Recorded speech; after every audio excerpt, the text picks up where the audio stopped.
Di dalam sebuah hadis yang diriwayatkan oleh Al-Baihaqi dari sahabat Jabir bin Abdullah radhiyallahu anhu warda, Rasulullah sallallahu alaihi wasallam bersabda, "Anta wa maluka li abika." Engkau dan hartamu adalah milik ayahmu. Hadis ini ya ibadallah, terdapat kisah di belakangnya, yang mana telah datang seorang pemuda kepada Rasulullah sallallahu alaihi wasallam. Kemudian dia berkata kepada Rasulullah, "Ya Rasulullah, inna abi akhadha mali." Wahai Rasulullah, sesungguhnya ayahku telah mengambil hartaku. Maka Rasulullah sallallahu alaihi wasallam ingin bertabayyun. Sallallahu alaihi wasallam mengatakan, "Idhhab fa'tini bi abika." Pergilah, datangkanlah ayahmu ke hadapanku. Ketika pemuda itu pergi memanggil ayahnya, turunlah malaikat Jibril. Kemudian mengatakan kepada Nabi sallallahu alaihi wasallam, "Innallaha yuqri'ukas salam." Sesungguhnya Allah Subhanahu wa taala mengucapkan salam kepadamu. Kemudian mengatakan, "Idza ja'aka syekh fasalhu an syai'in qalahu fi nafsihi ma sami'athu udhuna." Jika datang ayah dari pemuda tersebut, maka tanyakanlah kepadanya tentang sesuatu yang telah diucapkan di dalam hatinya namun tidak pernah terdengar oleh kedua telinganya. Maka ketika pemuda tersebut datang bersama ayahnya, Rasulullah sallallahu alaihi wasallam pun menanyakan hal tersebut. Apa yang telah dia ucapkan dalam hatinya namun tidak pernah terucap oleh lisannya, sehingga kedua telinganya pun tidak pernah mendengar hal itu. Maka ayah dari pemuda tersebut pun merasa kaget. Bagaimana Rasulullah bisa mengetahui apa yang ada di dalam hatinya? Kemudian Rasulullah sallallahu alaihi wasallam pun berkata, "Qul wa ana asma." Katakan apa yang ada di dalam hatimu dan aku akan mendengarkannya. Maka ayah dari pemuda tersebut pun di hadapan Rasulullah dan di hadapan putranya menyuarakan isi hatinya dengan bait-bait puisi. Dia mengatakan, "Ghadawtuka mauludan wa muntuka yafi'an, tu'allu bima ujni 'alaika wa tanhalu. Idza lailatun daqatka bis-suqmi lam abid, li suqmika illa sahiran atamalmalu. Ka'anni anal matruqu dunaka billadhi turiqta bihi duni fa'ainaya tahmulu. Takhafur rada nafsi 'alaika wa innaha la ta'lamu anna al-mauta waqtun muajjalu." Ketika engkau dilahirkan, akulah yang mengurusmu dan akulah yang membesarkanmu sehingga engkau berusia remaja. Kemudian segala jerih payahku telah engkau rasakan dan engkau nikmati. Bahkan di saat waktu malam engkau sakit, aku khawatir atas keselamatanmu, seakan-akan akulah yang sakit. Aku tidak dapat tidur, berlinang kedua air mataku. Aku membayangkan, khawatir ajal menjemputmu. Padahal jiwa ini tahu bahwa ajal tidak mungkin datang kecuali jika tiba waktunya.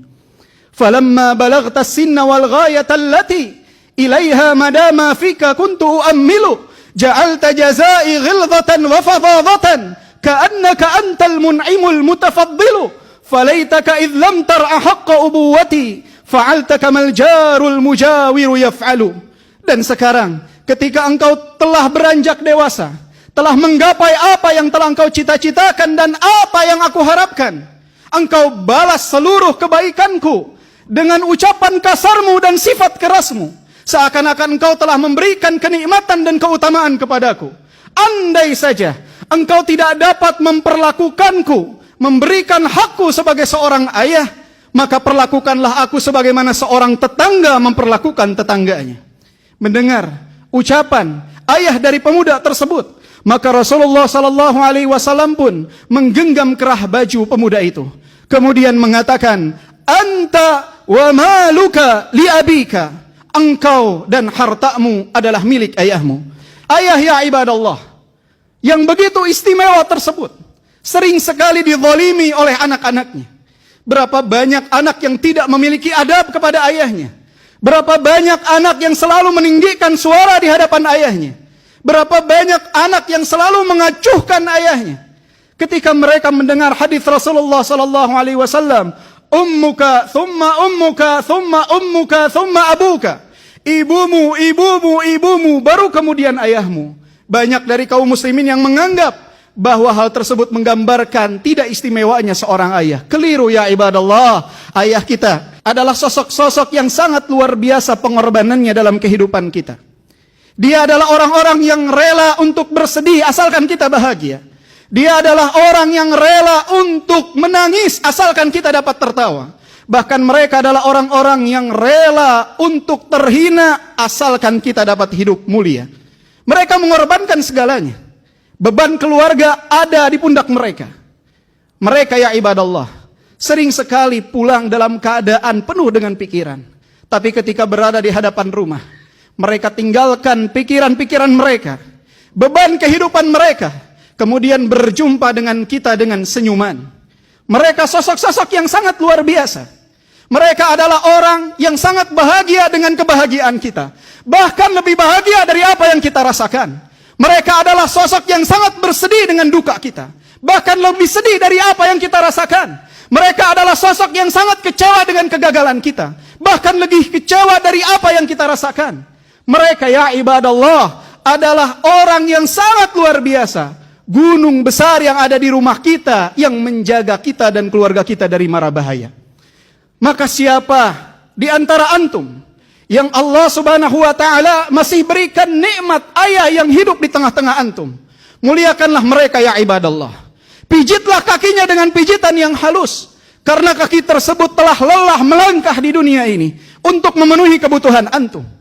Ciumlah tangannya mulai berkeriput, karena tangan tersebut ya ibadallah telah lelah dalam mencari nafkah untuk antum.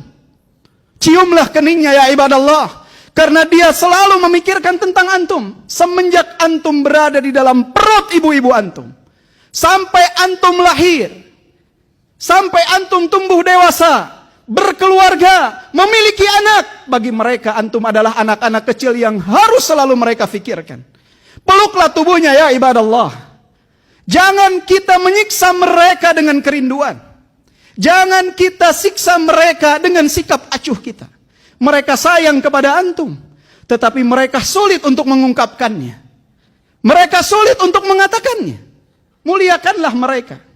Siapa yang ada di tempat ini, yang saat ini telah menjadi ayah, mengetahui bagaimana kecintaan seorang ayah kepada anaknya. Seperti itulah ayah-ayah antum mencintai antum.